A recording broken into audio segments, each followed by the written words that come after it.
할렐루야, 감사합니다. 오늘은 오후 예배 강독 신명기 27장을 우리가 보도록 하겠습니다. 자, 신명기가 이제 진행해 나가면서 이 내용들이 이제 축복과 저주에 관한 부분들과 이제 모세의 마지막 유언으로 그 내용들이 끝을 맺게 되는데, 자, 우리가 신명기 27장을 보면은 좀 특이한 부분들이 등장합니다. 우리 이제 신학에도 보면은 아다나시우스라는 신학자가 있는데, 이제 그런 부분에서 12저주문이 등장하거든요. 그것이 우리 신명기에 나타나는 27장의 내용과 비슷합니다. 구조 형성이. 자, 오늘 우리가 이제 신명기 27장을 보면은 27장은 전체적으로 우리가 볼 내용은 바로 뭔가 하면은 축복의 울타리를 세우라는 거예요. 축복의 울타리를. 축복의 울타리. 자, 여러분들. 축복의 울타리. 야, 축복인데 이 울타리를 세우라는 거죠. 울타리를 세워라.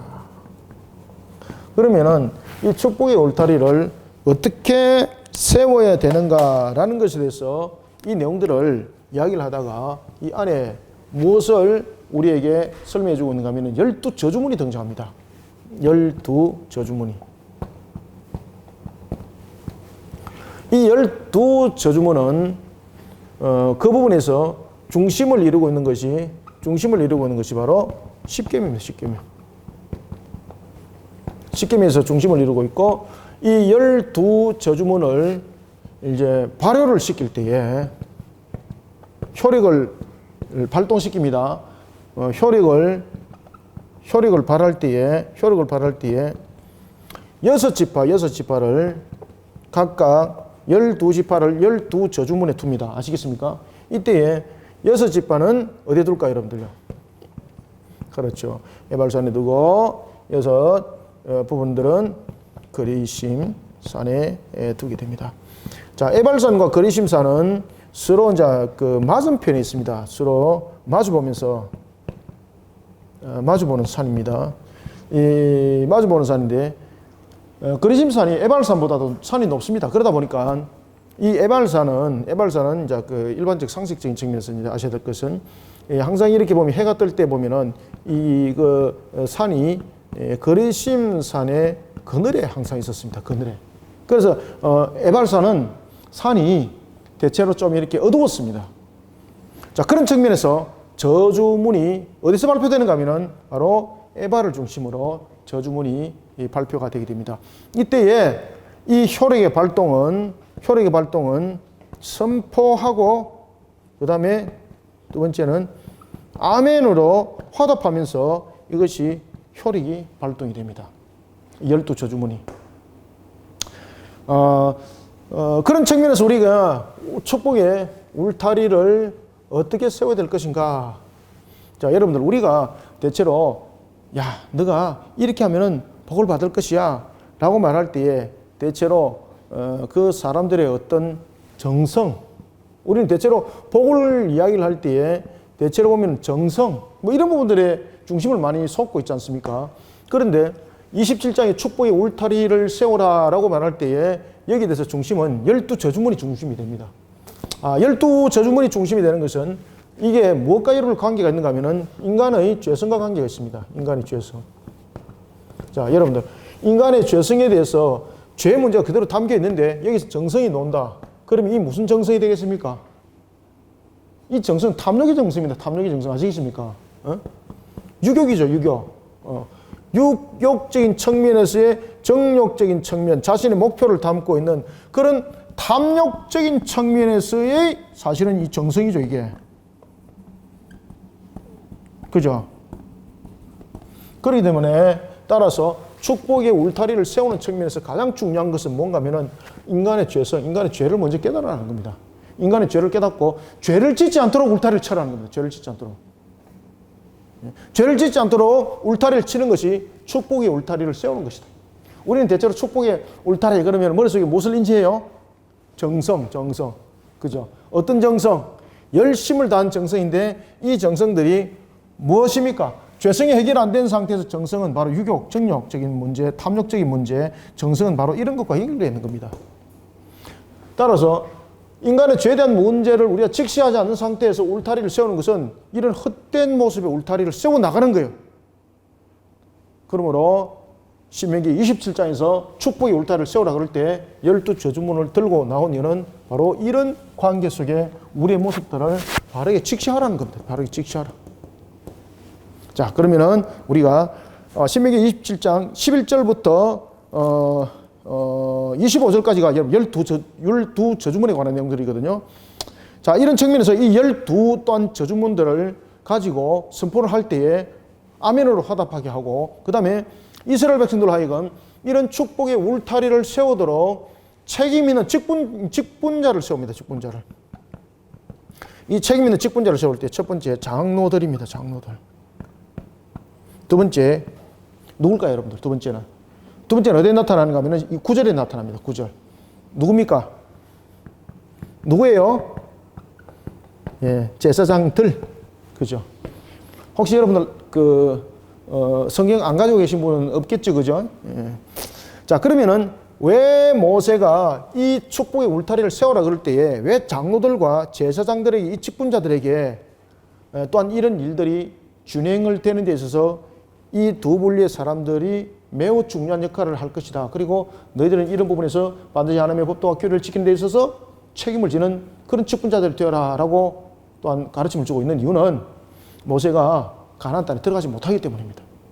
모세가 가나안 땅에 들어가지 못하기 때문에 특별히 장로들과 이 제사장들에게 이런 내용들을 다시 한 번 더 명기시켜주고 있는 것이 오늘 1절과 27장 1절과 9절에 그 내용들이 또한 나타나요. 자, 이런 우리가 27장을 이제 한번 안의 내용을 보겠습니다.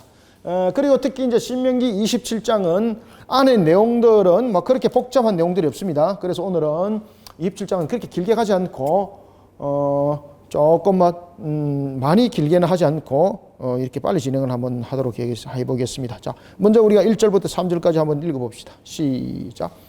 모세와 이스라엘 장로들이 백성에게 명령하여 이르되 내가 오늘 너희에게 명령하는 이 명령을 너희는 다 지킬지니라.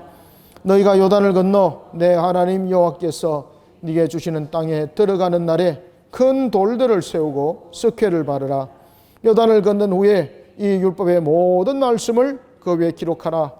그리하면 내 하나님 여호와께서 네게 주시는 땅 곧 젖과 꿀이 흐르는 땅에 네가 들어가기를 내 조상들의 하나님 여호와께서 네게 말씀하신 대로 하리라. 아멘. 지금 모세가 누구를 먼저 세웁니까? 백성들의 장로들을 먼저 세우죠. 왜 그런가 하면은 자신이 가나안에 들어갈 수 없잖아요. 그래서 1절에 보면은 장로들에게 이렇게 말합니다. 모세와 장로들이 백성에게 명령하여 이르되 라고 말하면서 이제 모세가 장로를 세우게 되는 겁니다. 여기서 이제 장로를 이제 세우게 되었던 가장 큰 이유는 모세 자신이 가나안에 들어가지 못함이죠. 그리고 이런 부분에서 책임 있게 백성들을 이끌어 가야 될 측면에 놓여 있는 사람이기 때문에 장로들을 지금 세우는 겁니다, 지금. 그래서 백성이 명하죠. 모세가 그냥 명하면 되잖아요. 그런데 장로들을 세우는 이유는 모세가 가나안 땅에 들어가지 못함으로 그들을 세워 이 문제들을 해결하는 것을 볼 수 있습니다. 그래서 이렇게 말해요. 이제 명령합니다. 백성들에게 명령합니다. 너희들은 이런 것을 다 지켜라. 그때에 지켜라라고 말할 때에 무엇을 지키라는 겁니까? 여러분, 이 지켜라라고 명했던 이 내용들은 어떤 내용들이었을까요? 무슨 내용이었을까요? 그렇죠. 시내산 언약을 통해서 받았던, 하나님으로부터 받았던 그 말씀이죠. 그리고 그 말씀 속에 법도와 규례가 이 속에 명기되어 있는 내용들이죠. 그리고 2절 주시해 보십시오. 2절에. 자, 2절에 보면은 너희들은 이와 같이 하여라 라고 말하면서 하나님의 법도와 규례를 지금 어떻게 하라는 겁니까? 2절 보세요. 너희들은 요단을 건넙니다. 이제 요단을 건너면은 하나님께서 네게 주시는 땅에 들어가라는 거죠. 그 들어가면 제일 먼저 무엇부터 하라는 겁니까? 큰 돌을 세우라는 겁니다. 그곳에서 다른 일부터 하지 말라는 겁니다. 큰 돌을 먼저 세우라는 겁니다. 큰 돌. 큰 돌. 여러분들, 우리가 일에도 순서가 있습니다. 살아나가는 방식에도 순서가 있습니다. 우리가 웨스트민스터 대요리문답, 소리문답, 제1문에 보면은 우리에게 요리문답이, 교리문답이 우리에게 질문을 하고 그 답을 줄 때 제일 먼저 우리에게 근본을 알아라고 말하는 거죠. 우리의 제일의 목적은 무엇인가? 그것을 질문하죠. 그 질문에 대해서 항상 하나님의 영광이라는 부분들을 담고 있죠. 마찬가지입니다. 이스라엘 백성들에게 그 근본, 그 근원을 먼저 인지하면서 살아가는 겁니다. 아, 살아가는 것은 우리의 자유예요. 이게 아니에요, 여러분들요. 하나님께서 우리를 만드신 목적이 있는 거예요. 가나안도 이스라엘 백성들이 들어가면은 그냥 들어가는 것 아니죠. 이유와 목적을 가지고 가는 거죠. 가나안 땅에 하나님께서 왜 이스라엘 백성들을 글로 가라 그랬겠습니까? 왜 가나안 땅에 가라 그랬겠습니까? 하나님께서 우상 숭배자들을 몰아내고 그곳에 하나님의 나라의 왕국을 세우기 위함이죠. 그 목적. 지금 이해되고 있습니까? 그러면 그 목적을 잊어버리지 말라는 거예요, 제일 먼저. 그래서 너희들이 가나안 땅에 들어가면 제일 먼저 무엇부터 해라? 큰 돌을 세우라는 겁니다. 큰 돌을. 여러분, 큰 돌은 어떤 의미를 가지고 있습니까? 자, 첫 번째 큰 돌은 규모적인 측면에서 보면은 질과 양으로 보면은 규모적인 측면에서 크다라는 거죠. 그죠? 그러면은 왜 큽니까? 이 규모적으로서 크다라는 것은 모든 사람들이 볼 수 있는 거죠. 그래서 큰 돌을 세우라는 것은 모든 사람들이 볼 수 있도록 하라는 겁니다. 자, 그 다음에 두 번째, 큰 돌은 어떤 의미를 가지고 있습니까? 언약을 세우는 측면의 의미를 가지고 있죠. 언약적 측면. 여러분들, 그 외삼촌 라반과 그리고 야곱이 서로 간에 불가침 조약을 맺죠. 그때 이와 같이 잊어버리지 않도록 큰 돌을 세우죠. 그 다음에 자, 이스라엘 백성들이 여러분들이 잘 아시는 것처럼 가나안 동쪽에 두 지파반이 기업을 얻었죠.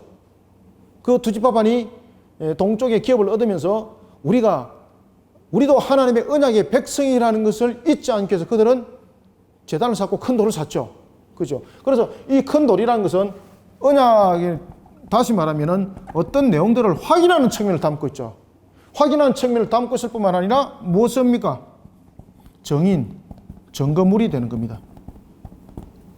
정인이 되고 증거물이 되는 겁니다. 아시겠죠? 그죠? 그래서 규모적인 측면에서는 크다라고 말한다면은 안에 내용적인 측면에서는 언약과 확인, 정인, 증거물의 내용을 담고 있는 게 바로 이 큰 돌의 역할을 하고 있는 겁니다. 이런 큰 돌에 무엇을 하라는 겁니까? 이 큰 돌을 세울 때에 우리나라 사람들을 보면은 그런 큰 돌을 세우러 가면 제일 먼저 무엇부터 합니까?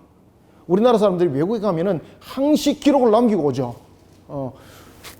순돌이와 갑돌이는 이곳에 왔다 갔다. 이게 그죠? 송리산에도 여러분 보고 이렇게 또 저 강원도도 가면은 왜 그 이런 뭐 흔들바위라든지 이런 데 보면은 꼭 이상한 사람들 글 새겨 놓고 갔죠. 무슨 동에 있는 누가 왔다 갔다 이런 것들 자기 흔적을 자꾸 남기려고 그러죠. 자기 흔적을 남기는 것이 아니라 우리가 가나안에 오게 된 목적 이유를 큰 돌에 남기라는 거예요. 이것을 잊지 말라는 거예요. 이것을 잊지 마라. 그래서 이 큰 돌을 세우고 무엇을 바르라는 겁니까? 그렇죠. 석회를 바르라는 겁니다. 여러분들, 석회를 바르는 이유는 무엇일까요? 큰 돌이죠. 규모적인 측면에서 모든 사람들이 볼 수 있는데 모든 사람들이 석회를 바르는 이유는 어디서까지 볼 수 있다는 겁니까? 멀리서도 볼 수 있게 해라.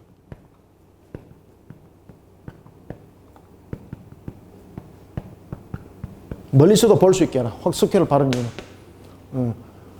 멀리서도 확연하게 드러나는 것이고 또한 석회를 바르라는 것은 멀리서도 이 부분들을 가지고 오해함이 없도록 만들어내는 겁니다. 특히 여러분들 보시면 예를 들어서 이런 접속사를 뒀을 때와 로라는 점을 찍었을 때는 완전 다른 거죠. 로라는 점을 찍었을 때는 완전히 부정을 말하고 있는 거죠. 그 다음에 점을 이게 보입니까 화면에? 예. 점을 찍지 않았을 때는 이 부분은 하나의 접속사적인 부분의 의미를 가지고 있는 거죠. 완전 다릅니다. 글자가 될 수 있고 접속사가 될 수 있는 거예요. 이런 부분들을 석회를 바르지 아니하고 했을 때는 이 부분들이 눈에 띄지 않는다. 그러면 어떤 내용이 되는가 하면 바로 십계명에 이런 내용이 있습니다. 살인하지 말라라는 부분에 대해서 로를 썼는데 이 점을 이렇게 만약에 지워버렸다는 거죠. 그러면 살인하지 말라라는 이 내용들로 해석이 되어지지 않은 거예요. 따라서 석회를 안 바름으로써 멀리서 사람이 볼 때에 오해할 수 있다는 거죠. 오해할 수 있다는 거죠. 잘못 해석할 수 있다는 거죠. 그죠? 이해되셨습니까? 잘못 해석하지 않도록. 하나님께서 명하신 그 말씀에 대해서 우리가 지켜야 될 법도와 규례에 대해서 잘못 인지함이 없도록 무엇을 바르라? 그렇죠. 석회를 바르라는 거예요. 석회를 바르라. 숨어서 밀담하지 말고. 글씨가 멀리서도 볼 수 있게 하도록 하는 것이 바로 석회를 발려라는 것이었습니다. 자, 그 다음에 이제 3절에 보면은 요단을 이제 건넙니다. 요단을 건넌 후에 이 율법의 모든 말씀을 그 위에 기록하라. 이제 기록하라는 거예요. 석회 위에. 큰 돌. 큰 돌은 대표적인 측면에서 주변으로부터 명확하게 크기적인 측면에서도 구별되는 거죠.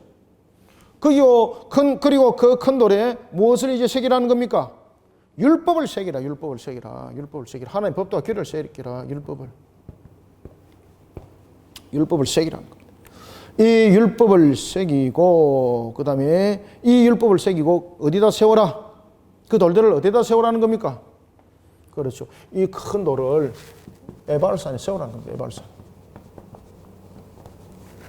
그러면서 이제 저주와 축복에 관한 내용들을 이야기를 할 때에 제일 먼저 12저주문을 가지고 선포를 합니다. 그리고 이 12저주문이 무엇이 되겠습니까? 울타리가 되는 거예요. 울타리. 무엇의 울타리? 우리가 볼 때는 12저주문은 저주잖아요.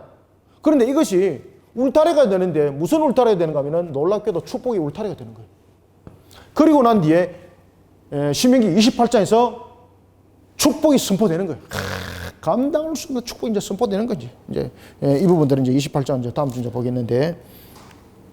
자, 너희들이 요단에 이르거들랑 너희들은 그것을 가지고 에발산에 세우라. 그리고 그 위에 석회를 바를 것이며 5절 또 거기서 네 하나님 여호와를 위하여 제단 곧 돌단을 샀되 그것에 쇠 연장을 대지 마라. 여러분 왜 쇠 연장을 대지 마라 그랬을까요? 어떤 일들을 하더라도 쇠 연장은 두 가지 의미를 담습니다. 첫 번째는 이방인들의 방법입니다. 이방인들은 자신들의 그 성전을 세우고 자신들의 우상의 제단들을 세울 때에 보면은 아주 정교하게 이쁘게 만듭니다. 아시겠습니까? 자, 여러분들 하나님께서 어떤 기물들을 만들 때 물론 그 부분들이 뭐 화려함도 있고 야 이게 정교한 부분도 있고 그렇지만은 하나님께서는 그 만들라고 하는 부분들은 모든 것이 하나님을 향한 의미를 담고 있습니다. 그런데 이방인들이 만드는 정교함은요, 그 정교함을 통해서 그 신을 감동시키는 거예요. 하나님은 어떤 내용들을 만들 때에 그 내용 속에서 의미를 담고 있죠. 그죠? 특히 언약궤를 만들 때에 그룹들을 두게 하죠. 그죠? 그 다음에 그 위에 속죄소를 두게 하는 것들은 인간의 죄된 부분들, 그 죄를 하나님께서 씻음을 통해서 하나님이 사람을 만나는 그런 의미를 담고 있지만은 이 이방인들이 보면은 조각상들은 일종의 자신들이 그런 아름다움을 통해서 그런 화려함을 통해서 어떤 부분들 통해서 이런 하나의 신과의 교통하는 내용들을 담고 있는 거예요. 그래서 그런 이방인들의 모습을 담아내지 마라라는 것이었고, 그 다음에 두 번째는 쇠 연장은 이 쇠가 무슨 의미를 담고 있습니까? 쇠 연장. 그래서 쇠 연장은 두 가지를 측면을 말하고 있는데 첫 번째는 이방인의 방식입니다. 이방인의 방식을 따르지 마라. 그 다음에 두 번째는 이 쇠 연장은 전쟁의 의미를 가지고 있습니다. 전쟁. 따라서 쇠 연장을 대지 마라라는 것은 이방인의 방식을 따르지 말고 이와 같은 전쟁이 아니라 항상 하나님과 화평함으로 노는 자가 되라는 이야기입니다. 하나님께 전쟁하는 자처럼 이렇게 노지 말고 화평하는 자의 모습으로 나오라. 이것이 바로 새 연장을 대지 마라라는 것에서 의미를 담고 있고, 6절 너는 다듬지 않은 돌로 여호와께 나오라라는 것은 손상되지 않은, 다시 말하면 이것도 샬롬이라는 의미를 담고 있습니다. 다듬지 않은 돌로 여호와께, 그리고 이 특히 이제 또 다듬은 돌들은 그 당시에 우상 제단들은 보면은 이렇게 돌들을 다듬어서 아주 깎듯이 아주 각도와 이런 부분에서 철저했었습니다. 그래서 여러분들 보시면 우상의 신전들이 매우 화려하고 매우 정교하잖아요. 그죠? 그래서 우리는 그것을 가지고 야 뛰어난 예술품이다 막 이렇게 말하지만 그 예술로 한 것이 아니라 그것이 자신들이 신에게 드려지는 정성이었고, 그것을 통해서 신이 감동하고 자신들에게 이렇게 축복하고 자신들의 문제를 해결한다는 이런 의미들을 다 담고 있었어요. 그래서 우상 신전들이 보면 매우 세심하게 이렇게 만들어졌죠. 그죠? 아주 매우 세심하고 각도도 탁 정확하고 바르고 이런 부분들은 바로 여러분들이 생각하고 있는 것처럼 뭐 뛰어난 정교한 예술이 아닙니다. 그렇게 함으로써 그 신이 그것을 받아들인다는 측면에서 그것은요 목숨을 걸고 그 각도를 잡고 이렇게 하는 거예요. 여러분들요. 그래서 우상 신전들이 화려했고 그런 부분에서 좀 뛰어난 부분들이 있는 거는 다 그런 내용들을 담고 있어요, 여러분들요. 그런 식으로 하나님께 놓지 말라는 겁니다. 항상 하나님께 놓을 때는 믿음으로. 그리고 항상 놓을 때는 하나님의 법도와 규례가 우리들의 모습이 되어야 놓으라는 겁니다. 하나님의 법도와 규례가 우리의 모습이 되어. 그래서 이런 연장과 같은 자신의 정성을 만들어내는 아무리 정성을 만들어내지만 이것이 죄성과 관계에 있는 정성은 결국은 자신을 위한 탐욕이고 자신을 위한 하나의 정욕적인 문제고 이런 부분에서 자신의 성취를 말하는 거잖아요. 자신의 성취. 하나님의 마음을 기쁘게 하는 내용들이 아니잖아요. 인간의 제일 목적이 무엇이라고 그랬습니까? 하나님을 명화롭게 하고 그분 안에서 즐거워하는 거지 않습니까? 그러니까 내용이 다른 거예요. 내용이. 따라서 우상 숭배자들이 그 신전을 만드는 것은 바로 정성이었고 그 속에는 자신의 성취가 담겨있기 때문에 아주 세밀하게 만들고 막 이렇게 했던 겁니다. 그렇지만 우리가 하나님 앞에 놓는 방식은 이런 우상적인 방식의 요소를 취하지 말고 무엇을 먼저 알아라는 겁니까? 하나님의 법도와 규례를 지키는 속에서 내가 하나님의 백성답게 살아나가는 그런 정말로 산 예배 속에서 우리의 모습들이 세워지고 그런 속에 하나님 앞에 놓으라는 겁니다. 6절 너는 다듬지 않은 돌로 라는 것은 이런 의미들을 다 담고 있습니다. 너는 다듬지 않은 돌로 네 하나님 여호와께 제단을 쌓고 그 위에 네 하나님 여호와께 무엇을 드리라? 그렇죠. 번제를 드리라 라는 것은 하나님께 전적으로 헌신함으로 새로운 땅에서 새로운 삶을 시작하라는 말입니다.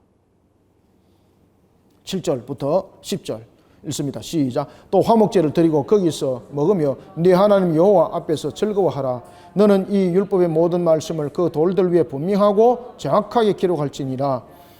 모세와 레위 제사장들이 온 이스라엘에게 말하여 이르되 이스라엘아 잠잠하여 들으라. 오늘 네가 네 하나님 여호와의 백성이 되었으니 그런즉 네 하나님 여호와의 말씀을 청종하여 내가 오늘 네게 명령하는 그 명령과 규례를 행할지니라. 아멘.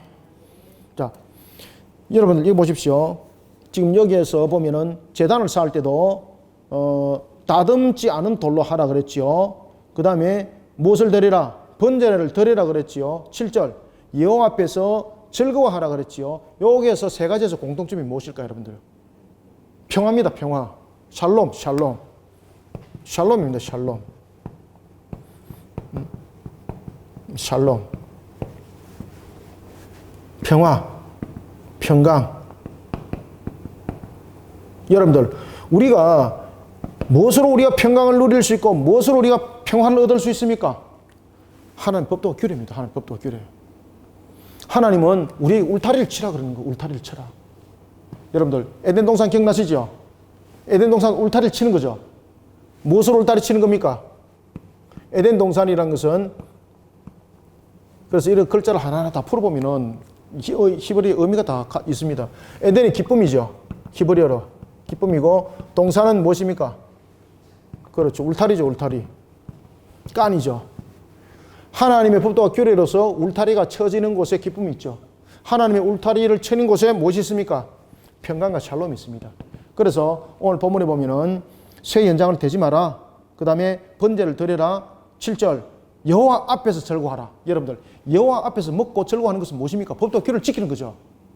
우리의 진정한 샬롬 그리고 너희들이 가나안에 정착했을 때에 참 평강을 얻는 길이 있는데 그것은 바로 하나님의 법도와 규례를 지키는 속에서 너희들은 샬롬이 있다는 겁니다.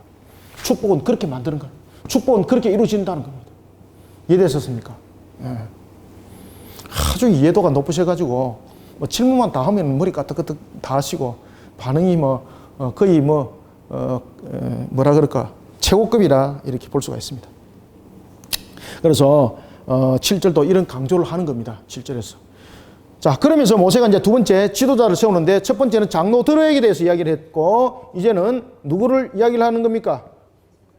그렇죠. 제사장들에게 이제 내용들을 담고 있습니다. 자, 모세가 첫 번째는 장로들을 세워서 지금 이 내용들을 설명했죠.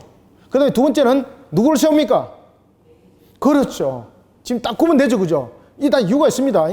왜냐하면 모세가 이제 가나안에 들어갈 때에 자신의 존재는 더 이상 존재치 않죠. 그럴 때 이런 모든 부분들을 가르쳐 나가고 또한 이끌어 나가는 측면에서 지도자 역할들을 하는 사람들이 바로 장로들이었고 제사장들이었습니다.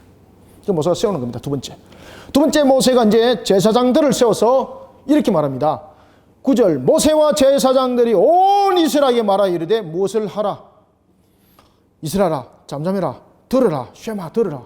오늘 네가 네 하나님 여호와의 백성이 되었다. 그래서 이것을 일명 모압 언약이라고 말하는 거예요. 모압 언약. 모압 언약. 자, 모압 언약은 시내산 언약과 다른 언약입니까? 같은 언약입니까? 동일한 언약입니까? 모압 언약은 무슨 언약을 바탕으로 하고 있습니까? 모압 언약과 시내산 언약은 다릅니다. 다르지만은 동일합니다. 어떻게 다릅니까? 모압 언약과 시내산 언약은 장소가 다릅니다. 첫 번째. 두 번째, 언약의 대상이 다릅니다. 시내산 언약은 언약의 이래 된 거 조금 설명하고 넘어갈게요. 이러면 또 시간이 많이 되는데 그냥 간단하게 하고 그냥 지나갈게요. 자, 여러분들요. 자, 시내산 언약과 모압 언약. 시내산 언약과 모압 언약은 첫 번째 장소가 다릅니다. 장소적인 측면에서 다릅니다. 그 다음에 언약의 대상자가 다릅니다. 대상자. 자, 언약의 대상자가 시내산 언약은 출애굽의 1세대입니다. 출애굽 1세대. 모압 언약은 출애굽 2세대입니다. 2세대. 그죠?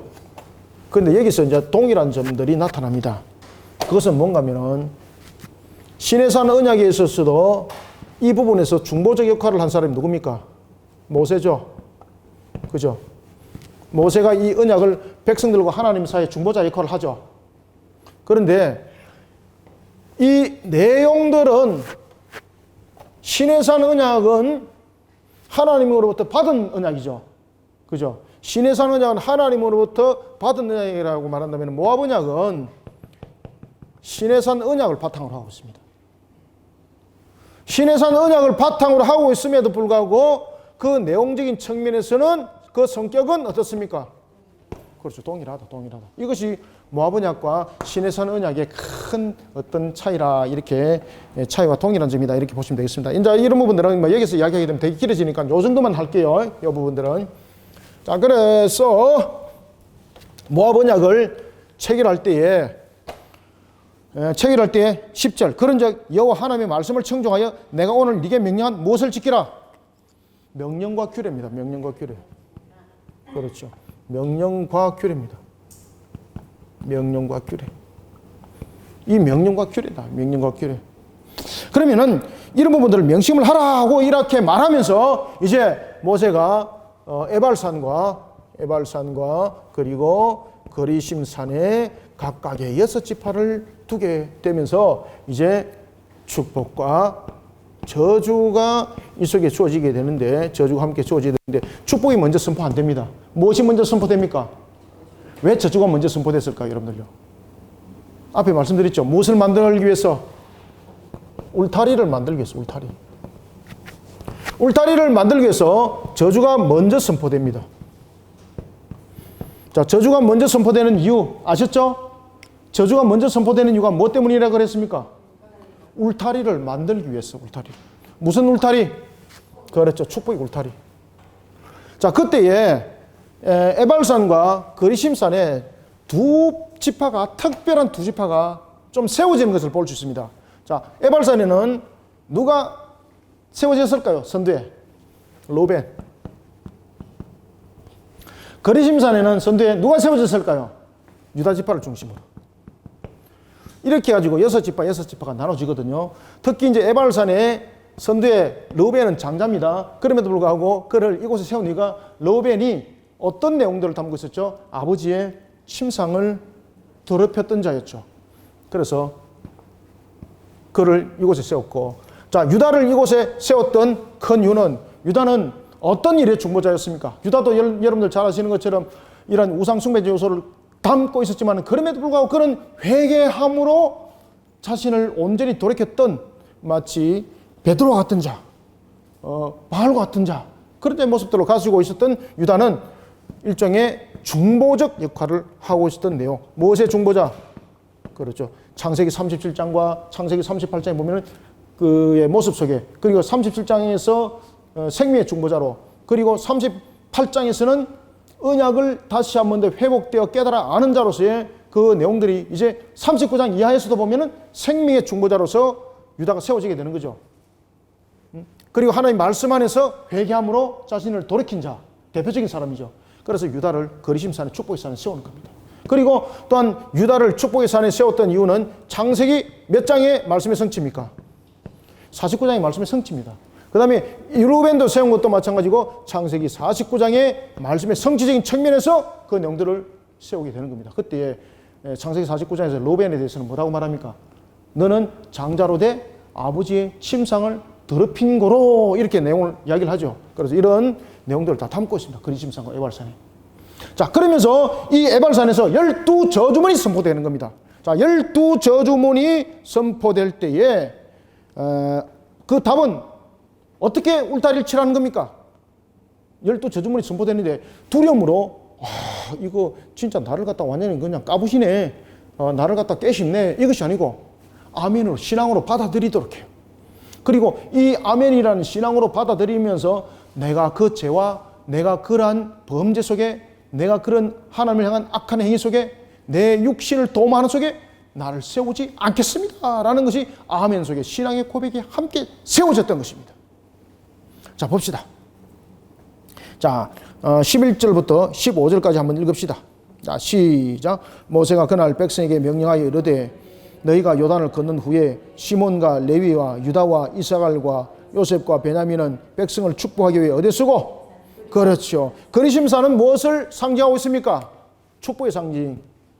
자, 그 다음에 13절. 르우벤과 갓과 아셀과 스불론과 단과 납달리는 저주를 위해서 무슨 산? 그렇죠. 에발산이 저주고. 그래서 르우벤이 여기에 선 이유, 유다가 여기에 선 이유는 이제 구분하셔서 아시겠죠? 그죠? 이런 내용들을 담고 있어요. 그래서 너희들이 하나님의 말씀을 벗어나는 일들을 하지 마라. 그 말씀을 벗어나는 일들을 하지 마라는 측면에서 울타리를 세우라는 거예요. 울타리를 세우라. 그것이 너희들의 축복이다. 이것이 전체적인 27장의 가르침이에요. 르우벤과 갓과 아셀과 스불론과 담과 납달리는 저주하기 위하여 어디에 세우고? 에발산에 서고. 그때 누가 가르치라? 이게 이제 레위 사람 역할이에요. 레위는 무슨 역할입니까? 큰 소리로 14절 이스라엘 모든 사람들에게 말하여 이르기를이라는 큰 소리는 사역이죠. 그 다음에 큰 소리는 모든 사람들이 알도록 깨닫게 하라는 거죠. 이게 레위인의 사역입니다. 이런 레위인이 그런 사역을 게을리했을 때에 나타나는 문제는 레위인에게 큰 책임이 있다는 거죠. 큰 책임이 있다는 거죠. 그래서 우리가 여러분들 나라와 민족의 복음을 위해서 우리가 복음의 생명수를 크게 증거해야 될 것은 내가 아르바이트가 하는 방식의 모습이 아니에요. 그것은 우리의 생명의 값이에요. 반드시 해야 될 일이에요. 이 문제를. 레위 사람은 큰 소리로 이스라엘 모든 사람들에게 말하여 이르기를 어떻게 말하라? 장색의 손으로 조각하거나. 아시겠죠? 그래서 장색의 손으로 조각하거나 부어 만든 우상들은 무엇을 담고 있습니까? 그들의 정성을 담고 있는데 이 정성을 담고 있는 것은 그를 통해서 신을 즐겁게 하고 그리고 그 즐겁게 하는 것을 통해서 자신이 받는 인과응보적인 것들이 있다는 거죠. 이것이 이방인들의 우상 숭배의 재단이었고 모습이었습니다. 장색의 손으로 조각하거나 부어 만든 우상은 여호와께 가증하니 그것을 만들어 은밀하게 세우는 자는 저주를 받을 것이라 할 것이요 모든 백성은 어떻게 하라? 응답하여 말하되 어떻게 합니까? 아멘 할지나. 이것이 첫 번째 저주예요. 첫 번째 저주. 자, 12저주문이 제일 먼저 이제 무엇으로부터 시작됩니까? 우상 숭배에 관한 부분들로 시작되는 거죠. 그러면은 이 부분에 대한 첫 번째 저주는 1계명부터 2계명까지 내용을 담고 있어요. 하나님만이 오직 신이라는 것과 어떤 측면에서도 우상은 신이 될 수 없고 우상에 대해서 조각을 만드는 자, 지금 저주라는 이야기죠. 그래서 이것은 1계명과 2계명을 담고 있는 거죠. 그래서 첫 번째 12저주문. 그러니까 저는 이것을 축복의 울타리를 세우는 12저주문이라고 저는 그렇게 가르쳐요. 축복의 울타리를 세우는 12저주문. 여러분, 저주 그러면은 대체로 사람들한테 막 저주 퍼붓고 이런 거잖아요. 그런데 신명기 27장에서 저주문은 축복의 울타리예요. 축복의 울타리. 그래서 아멘으로 화답하라는 거예요. 아멘으로 화답하라. 아멘으로 화답하라는 거예요. 그때 12저주문이 제일 먼저 우상 숭배와 그리고 우상을 조각하는 문제 1계명과 2계명으로 먼저 시작하는 거예요. 1계명과 2계명. 1계명과 2계명으로 그 내용이 먼저 시작하는 것이 12저주문의 첫 번째 관문이에요. 그 다음에 한번 봅시다. 자, 그 다음에 이제 16절에 보면은 이런 부분에서 이제 제3계명과 제4계명이 이 속에 묻혀져 나오지는 않았지만은 이런 부분에서 우리는 모든 것이 근본을 이루고 있는 거예요. 그리고 이제 이 모습 속에서 두 번째 저주가 어떻게 시작되는가 하면은 부모를 공개하라는 부분들 있죠. 이런 부분들이 안에 내용이 많이 등장합니다. 12저주문 가운데서 많이 아버지와 관계된 문제가 많이 등장해요, 여러분들요. 자, 한번 봅시다. 16절. 그의 부모를 경홀히 여기는 자는 저주를 받을 것이라 할 것이요. 모든 백성은 어떻게 하라? 아멘 할 것이요. 부모에 관한 내용들을 담고 있죠. 이것이 몇 계명입니까? 5계명이죠. 자, 우리는 부모를 통해서 누구를 바라보게 되는 겁니까? 부모를 통해서 창조주 하나님을 바라보게 되는 거죠. 자, 그 다음에 이웃에 관한 내용들을 담고 있습니다. 자, 이 부분들은 이제 세 번째 부분에 대해서는 이웃에 관한 계명을 담고 있는데, 특히 이웃의 계명에 관해서 보면은 8계명과 10번째 계명, 8계명과 그리고 10번째 계명을 이 속에 담고 있어요. 자, 이웃에 관해서 어떻게 하라고 말하고 있는지 한번 봅시다. 17절. 그의 이웃의 경계표를 옮기는 자는 저주를 받을 것이다. 이웃의 것을 탐하면 안 되죠. 그 다음에 이웃의 것을 여러분들이 잘 아시는 것처럼 훔친다든지 뭐 거짓 증거한다든지 이러면 안 되는 거죠. 이웃의 경계표를 옮기는 자는 저주를 받을 것이라 할 것이요 모든 백성은 아멘이라 할지니라. 그 다음에 18절. 맹인에게 길을 잃게 하는 자는 저주를 받을 것이라 할 것이요 모든 백성은 아멘 할지니라. 자, 여러분들, 맹인에게 길을 잃게 하는 것은 무엇입니까? 맹인에게 길을 잃게 하는 것은 우리가 두 가지 측면의 내용들을 담고 있습니다. 하나는 우리가 맹인을 속일 수 있는 거죠. 그죠? 그럴 때에 우리가 제6계명에 대한 거짓에 대한 계명을 담고 있죠. 그런가 하면은 우리가 이 내용 속에서 이게 이웃의 경계표를 올리는 것은 도둑질하는 8계명과 이웃의 것을 탐하는 내용들을 담고 있습니다. 그러면서도 맹인에 관해서는 영적 맹인과 그리고 육적 맹인에 관한 부분들을 함께 다 담고 있습니다. 그래서 우리가 12저주문 속에 6계명에 대한 이웃의 것을 하나의 훔치는 그러한 측면의 내용들만 담고 있는 것이 아니라 맹인은 언제든지 이용의 대상이라 이렇게 봐서 재물을 훔치는 자, 그의 물건을 훔치는 자, 저주라는 거죠. 뿐만 아니라 이 맹인으로서 만드는 자도 책임이 있다는 겁니다. 따라서 맹인에게 길을 잃게 하는 자, 맹인에게 길을 잃게 하는 것은 영적으로 잘못 인도한다는 거죠.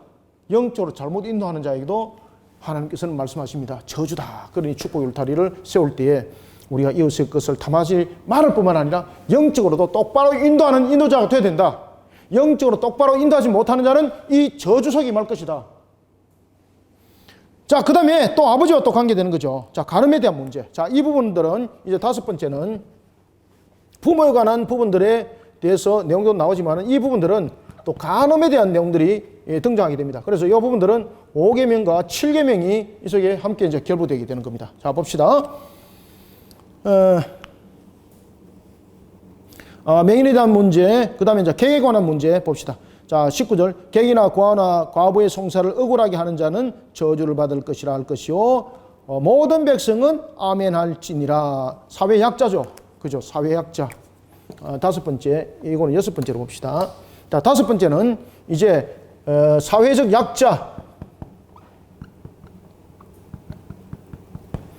여러분들, 우리가 10계명을 둘로 나누면은 크게는 하나님을 향한 사랑이고 두 번째는 이웃을 향한 사랑이죠. 그때의 계명을 설명할 때 계명은 하나님께서 우리를 이웃이 우리의 사랑이라는 것을 내 몸같이 사랑하라는 의미죠. 따라서 이 부분들도 이웃에 관한 이 내용들을 함께 담고 있는 10번째 계명이라고 말할 수 있고, 그 다음에 우리가 10계명과 함께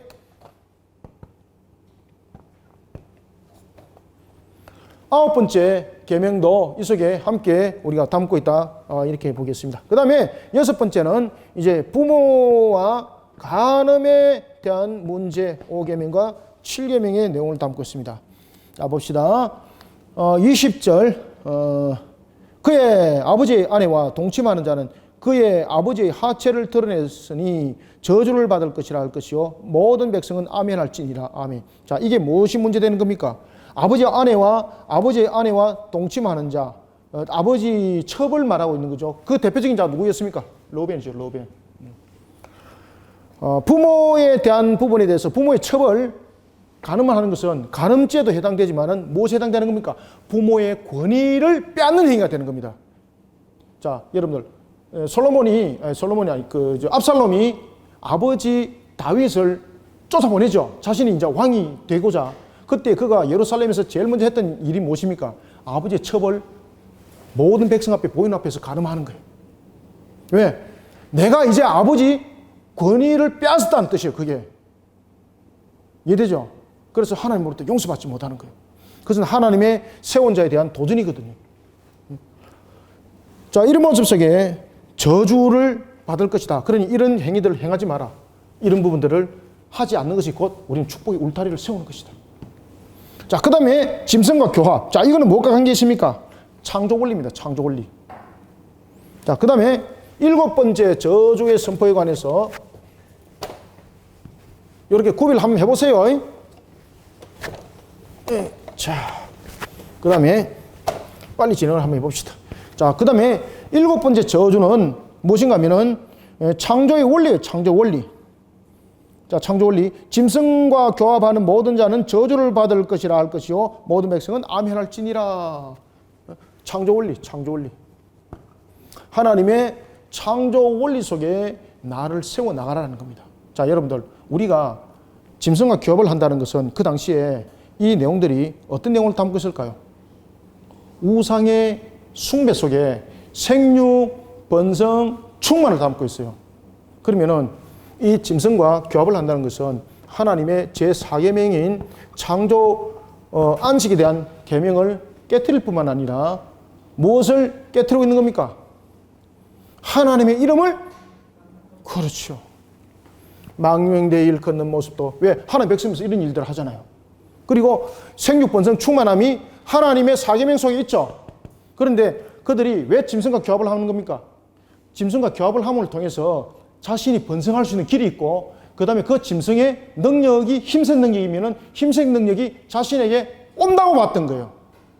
그래서 그런 측면에서 창조 원리를 깨트리는 것이 바로 하나님의 4계명을 깨트리는 것이고, 그 다음에 3계명을 깨트리는 행위가 되는 거예요. 이 속에서 하나님 이름을 망령되이, 하나님 이름을 더럽게 만드는 거예요. 이게.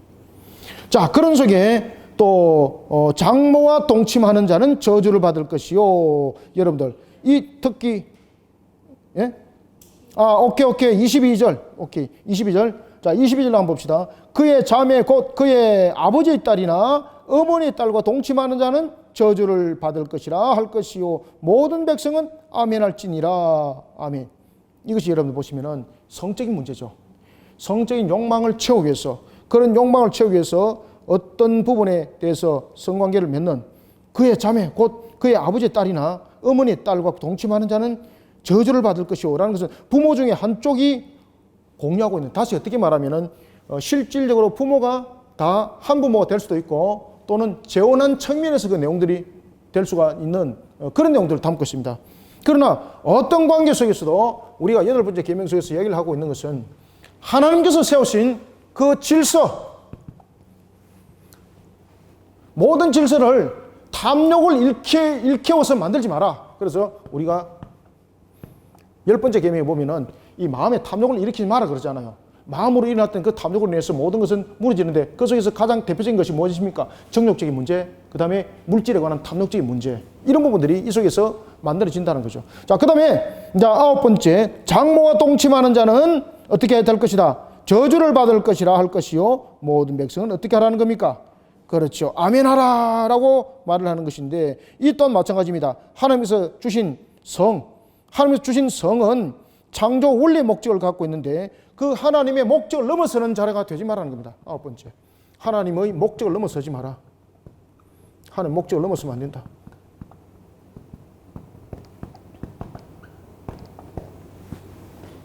이 부분들은 여러분들 우리의 행위적인 측면의 내용들을 담고 있죠. 그래서 이런 부분들에 대해서 하나님의 목적을 넘어서는 부분들은 포괄적인 측면에서 우리가 모든 내용들을 함께 담고 있습니다. 자, 보십시오. 이게 도덕질에도 해당됩니다. 자, 보십시오. 왜 도덕질에 해당되는가 잘 보세요. 장모와 동침하는 자는 저주를 받을 것이다. 여러분, 장모와 동침하게 되면은 아내의 어머니잖아요. 아내의 어머니의 그 관계적인 측면을 깨뜨리면서 도덕질 해오는 거죠. 그죠? 그 화평을 깨뜨리는, 화평을 도덕질하는 거죠. 그렇기 때문에 이 부분들은 행위적인 측면에서 다시 말하면은 5계명에서부터 10계명을 전부 다 어기는 행위가 되는 겁니다. 하나님 목적을 넘어서는 그런 행위적인 측면에서. 자, 그 다음에 이제 10번째, 11번째, 12번째 남았네요. 자, 다음에 이제 10번째 우리가 10번째를 보겠습니다. 자, 10번째를 보면은 24절. 그의 이웃을 암살하는 자는 저주를 받을 것이라 할 것이요 모든 백성은 아멘할지니라. 살인죄죠, 살인. 자, 살인하지 말라. 몇 계명이죠? 자, 6계명이죠, 그죠? 이 맹인이 아까 중에 맹인은 여러분 살인죄 아니고 이게 그 도둑질, 이 8계명입니다. 8계명. 그죠? 제가 잠깐 헷갈렸어요. 8번째 계명 맞죠, 그죠? 네네네, 맞습니다. 그래서 이 맹인에 관한 부분들은 제가 탁 돌아보면서 제가 딱 눈에 띄어서 그렇습니다. 죄송합니다. 이 8계명입니다. 도둑질 하지 말라. 설명은 그렇게 해놓고 제가 6이라 썼네요. 그 다음에 살인하지 말라는 이것은 그렇죠. 6계명의 내용을 담고 있습니다. 그리고 10번째 했고 10번째 맞죠? 오케이. 11번째 무죄한 자를 죽이려고 뇌물을 받는 자는 저주를 받을 것이라 할 것이요 모든 사람은 아멘 할지니라. 아멘. 그렇죠. 이 11번째 부분에 대해서는 우리가 어떤 정인에 대한 부분들에 대해서 내용을 담고 있을 때에 이웃에 대해서 우리가 뇌물을 받죠. 뇌물. 우리가 거짓 증거하지 마라 그러죠. 뇌물을 받음으로써 판결을 허리하지 말라. 그죠? 9계명. 그 다음에 이제 마지막으로 12번째. 자, 12번째 마지막 여러분 한번 읽어주세요. 시작. 이 율법의 말씀을 실행하지 않은 자는 저주를 받을 것이라 할 것이요 모든 백성은 아멘 할지니라. 아멘. 자, 이제 종합적인 측면에서 모든 계명들입니다. 이게 어떤 특징을 담고 있는가 하면 바로 10번째 바로 이 말입니다. 종합적인 측면에서 모든 계명은 연결되어 있다는 겁니다. 연결되어. 그래서 이것을 하나 안 지키고 다른 거 다 지킬 수 있는가? 없다는 겁니다. 다른 거 이거 다 지킨 자가 이거 하나만 안 지킬 수 있는가? 없다는 이야기입니다. 모든 계명은 종합적인 측면에서 모든 계명이 연결되어 있다는 겁니다. 그러니 우리가 울타리를 치는 것은, 축복의 울타리를 치는 것은 12저주문을 통해서 무엇을 지금 선포하고 있습니까? 하나님의 모든 계명을 지켜나가는 자가 되라. 그럴 때에 너희들이 축복의 울타리를 세우게 되리라 라는 것입니다. 자, 오늘 27장은 자 여기까지 하고 이제 다음 주에는 28장 이제 축복을 가지고 함께 보도록 하겠습니다. 기도하겠습니다. 하나님 아버지 감사합니다. 주께서 베푸시는 은혜를 감사드립니다. 오늘도 우리를 이렇게 세우시고 하나님의 나라와 그 영광을 바라보게 하시니 감사합니다. 눈에는 보이지 않지만 살아계신 하나님을 오늘도 믿음으로 바라보며 달려가는 속에 우리 성도들 영적으로 일어서게 하여 주시고 영적 맹인이 되어지지 않게 하여 주시며 오늘도 영적으로 깨어 일어날 때에 하나님 나라를 위해서 오늘도 계명과 법도와 규례가 우리의 울타리가 되는 자 되게 하여 주시고 오늘도 주신 말씀처럼 우리가 축복의 울타리를 세울 때 12저주문을 우리 만판 속에 새기고 이것을 아멘으로 화답하며 모든 것을 지켜 순종하는 자들로 하나님의 뜻을 세워나가기를 원합니다. 하나님 오늘도 우리에게 주신 말씀이 달고도 오묘한 말씀이 되게 하여 주시고 살아계신 하나님의 능력의 말씀이 되게 하여 주시며 우리에게 아름다운 결실을 맺는 복된 말씀이 되게 역사하여 주시옵소서. 환난의 시대를 살아가고 있지만 참으로 격동의 세월을 살아가고 있지만 하나님 말씀이 우리를 전체적으로 녹여주시고 이렇게 세워주시고 하나님이 가장 기뻐하는 열매로 만들어갈 줄 믿습니다. 이런 측면에 우리는 말씀의 종이 되기를 원합니다. 말씀의 씨앗이 되기를 원합니다. 말씀의 정인이 되기를 원하오니 우리를 사용하여 주옵소서. 예수님의 이름으로 기도드립나이다. 아멘.